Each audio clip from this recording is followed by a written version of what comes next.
Hello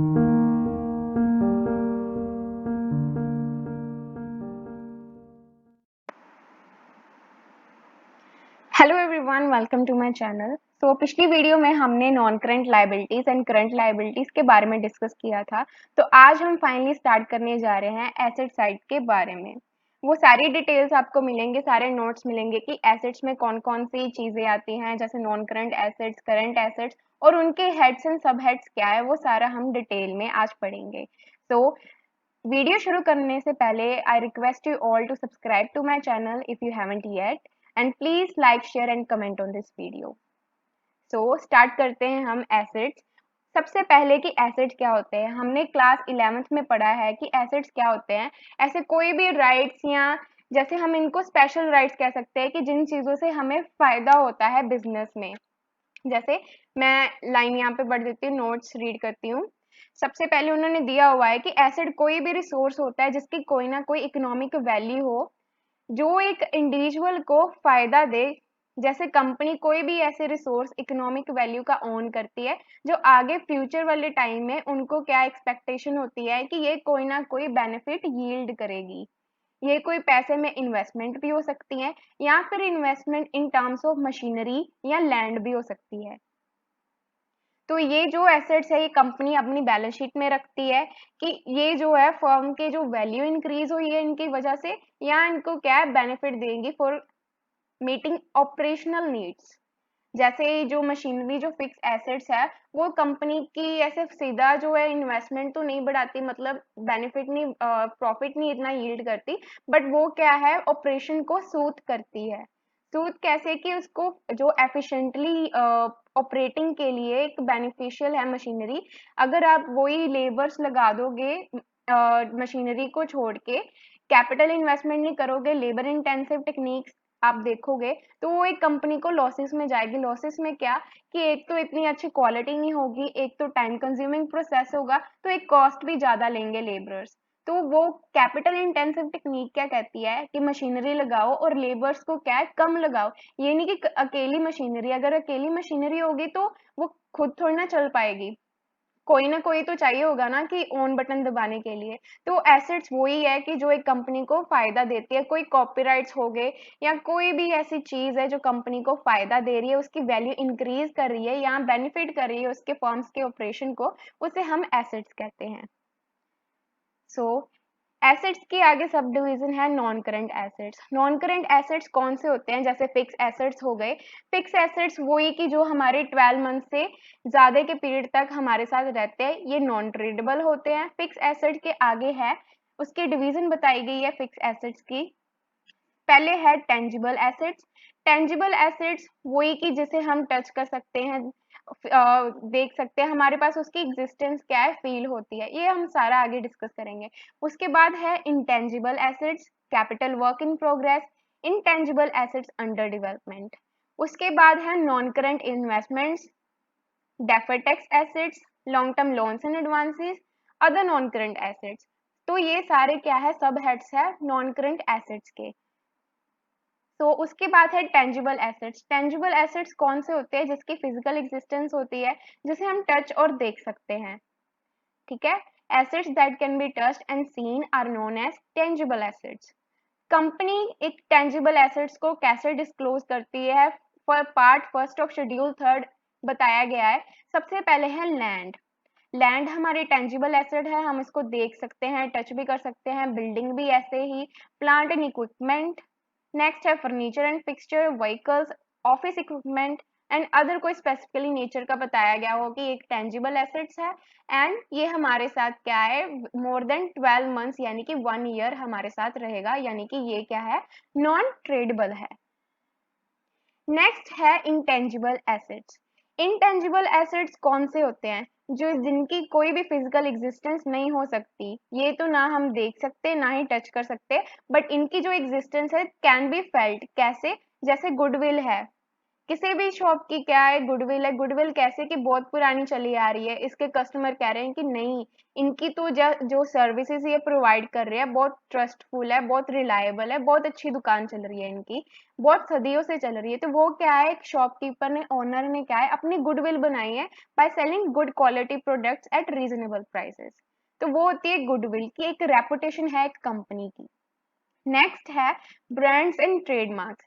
किसी भी एक आप अच्छी कंपनी का देखो तो उसका ब्रांड और ट्रेडमार्क्स होते हैं, वो भी क्या है, टेंजिबल एसेट्स नहीं होते, वो इंटेंजिबल एसेट्स होते हैं।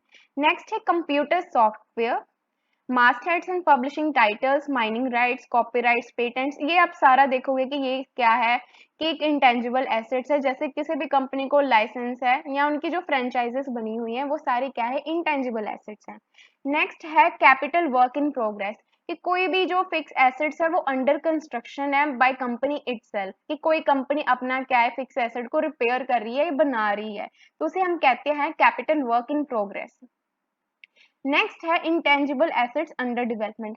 जैसे हमने कैपिटल वर्क इन प्रोग्रेस पढ़ा था, वैसे ही इंटेंजिबल एसेट्स है। फर्क इतना है कि वो फिक्स एसेट टेंजिबल होता है, और ये जो फिक्स एसेट ये इंटेंजिबल होता है, जो कंपनी की अंडर कंस्ट्रक्शन में है, बन रहा है। ठीक है। नेक्स्ट हम करेंगे नॉन करंट इन्वेस्टमेंट्स।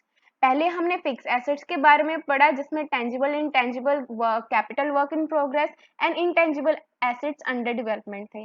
अब हम पढ़ेंगे non current investments. Non current investments कौन सी होती है, वो इन्वेस्टमेंट जो मोर देन ए ईयर हमारे साथ रहती है। हमारे साथ रहने का मतलब क्या, हम उसे ट्रेड नहीं कर रहे, क्योंकि वो कंपनी को क्या है, बेनिफिट प्रोवाइड कर रही है बाय स्टेइंग विद अस। वो अपग्रेड कर रही है, कोई ना कोई बेनिफिट्स यील्ड कर रही है कंपनी को, इसलिए तो कंपनी उसे रखेगी। अगर वो लॉसेस इनकर करेगी फिर तो कंपनी उसे क्या है, डिस्पोज ऑफ कर देगी, यानी कि सेल कर देगी।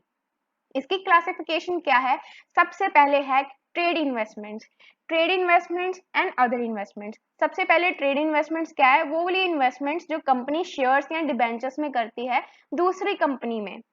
क्यों? क्योंकि उन्होंने क्या करना होता है, अपना प्रमोट करना होता है business of the first company. ठीक है। नॉन नॉन करंट इन्वेस्टमेंट्स कौन सी आगे क्लासिफाई की गई है, जैसे इन्वेस्टमेंट हम किसी भी प्रॉपर्टी में इन्वेस्ट कर लेते हैं, ठीक है, वो क्या है, नॉन करंट इन्वेस्टमेंट्स। ये तो नहीं है कि एक प्रॉपर्टी में इन्वेस्ट किया और नेक्स्ट मंथ सेल कर दी, वही ऐसा नहीं होता, क्योंकि इन्वेस्टमेंट क्या है, बहुत ज्यादा बड़ी अमाउंट होती है, इसलिए वो इरिवर्सिबल होती है। ठीक है। एक तो इसमें क्या है, ज्यादा टाइम भी लगता है, कि इतनी अमाउंट, जैसे 1 करोड़ हमने किसी में इन्वेस्ट करना है, पहले हम इतना सोचेंगे फिर ही कर देंगे। ये थोड़ी ना है कि 1 करोड़ है, हाँ कोई बात नहीं इसमें लगा दो, देखा जाएगा लॉस आएगा या प्रॉफिट आएगा, नहीं।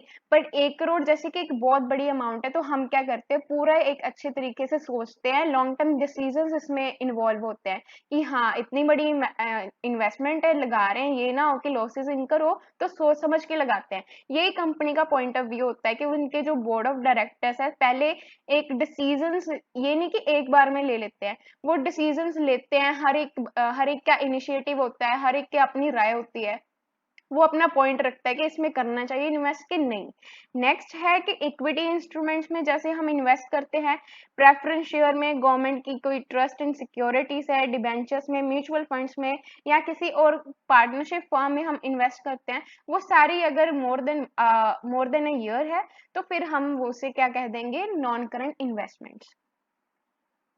सो नेक्स्ट है long term loans and advances. Long term loans and advances वही कि जो हमारे पास, हमने जो आगे किसी को लोन्स या एडवांस दिया हुआ है, वो क्या है, मोर देन ए 1 ईयर हमारे पास, यानी कि विद इन 12 मंथ्स हमारे पास नहीं आ रहा, ज्यादा टाइम ले रहा है। ठीक है। उसकी जैसे एग्जांपल्स आ गई, long term loans and advances कैसे क्लासिफाई करेंगे, कोई कैपिटल एडवांसेस दिए हुए हैं, सिक्योरिटीज डिपॉजिट्स किए हुए हैं, ठीक है, या फिर लोन्स एंड एडवांसेस दिए हुए हैं किसी रिलेटेड पार्टीज को, या स्पेसिफिकली नेचर बताया गया है कि ये वाले लोन्स एंड एडवांसेस क्या है, लॉन्ग टर्म है, यानी कि 12 मंथ्स के पीरियड के बाद ये सेटल होंगे। ठीक है। इसका मतलब क्या है कि एक्सपेक्टेड टू बी रिसीव्ड है 12 मंथ्स के बाद। नेक्स्ट है other non current assets. Other non current assets की क्लासिफिकेशन बताई गई है, जैसे कि long term trade receivables and other जो स्पेसिफिकली नेचर होगा, बताया गया होगा आपको क्वेश्चन में। इन्होंने ट्रेड रिसीवेबल का नाम दिया हुआ है। वैसे ट्रेड रिसीवेबल कौन से होते हैं? Current assets. बट अगर उन्होंने कहा है कि ये लॉन्ग टर्म ट्रेड रिसीवेबल्स है, यानी कि ये वो वाले ट्रेड रिसीवेबल्स है, यानी कि डेटर्स और बिल रिसीवेबल जिन्होंने हमको यानी कि कंपनी को पैसे देने हैं अगेंस्ट देयर सेल्स। जो डेटर्स है उनकी परचेजेस होगी, लेकिन कंपनी की क्या है? सेल्स होंगी। तो कंपनी ने क्या है? पैसे लेने हैं ना, उन्होंने कंपनी ने तो अपनी जो जो भी इन्वेंट्री है कुछ भी सेल कर दिया है, उसके रिगार्डिंग जो उन्होंने सेल की है, क्रेडिट सेल्स पे की है, जो उनको मनी रिसीव होगी तो वो क्या होगी? ट्रेड रिसीवेबल्स की अमाउंट। ट्रेड रिसीवेबल में कौन आते हैं? Debtors plus bill receivables. अगर उन्होंने कहा होगा कि इनकी जो भी पेमेंट है एक्सपेक्टेड है कि 12 मंथ्स के पीरियड के बाद या ऑपरेटिंग साइकिल के बाद, तो वो कौन से होंगे? Other non current assets. So next video में हम डिस्कस करेंगे करंट एसेट्स कौन से हैं।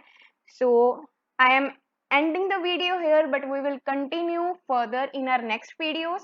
For and stay tuned for that, and thanks for watching, and do subscribe to my channel.